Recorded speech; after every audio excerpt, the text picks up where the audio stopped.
شهادات 27%، وإصدار أعلى عائد 30% لمدة عام واحد فقط، والصرف بدوريات مختلفة، وهي الأفضل حاليا من شهادات البنك الأهلي وبنك مصر. السلام عليكم ورحمة الله وبركاته، أهلا بيكم أهم متابعين في القناة. ازيكم عاملين ايه؟ يا رب دايما تكونوا بخير، وكل سنة وانتم طيبين، ويا رب تكون أيام سعيدة ومفترجة علينا وعليكم كلكم.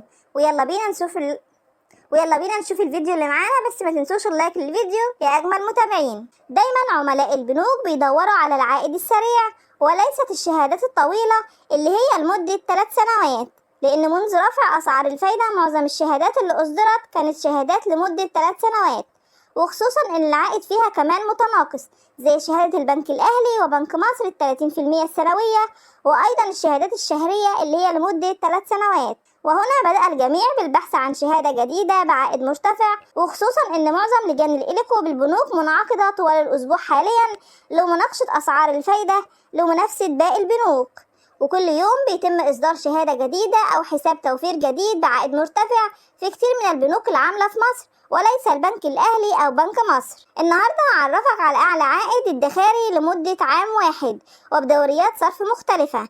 العائد بيصدر إما سنوي ب30%، أو تقدر تصرف نصف سنوي ب25%، أو ربع سنوي ب24.5%، أو تصرف العائد بتاعك شهري ب24%.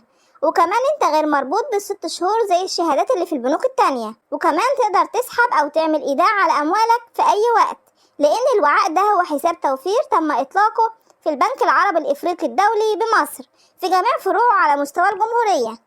وحاليا حسابات التوفير أفضل من البدائل للشهادات الطويلة اللي هي 3 سنوات، وحاليا حسابات التوفير هي أفضل البدائل للشهادات الطويلة اللي هي لمدة 3 سنوات، لأن العائد عليها مميز وصل ل30%، أي ما يقارب نسبة الشهادة المتناقصة.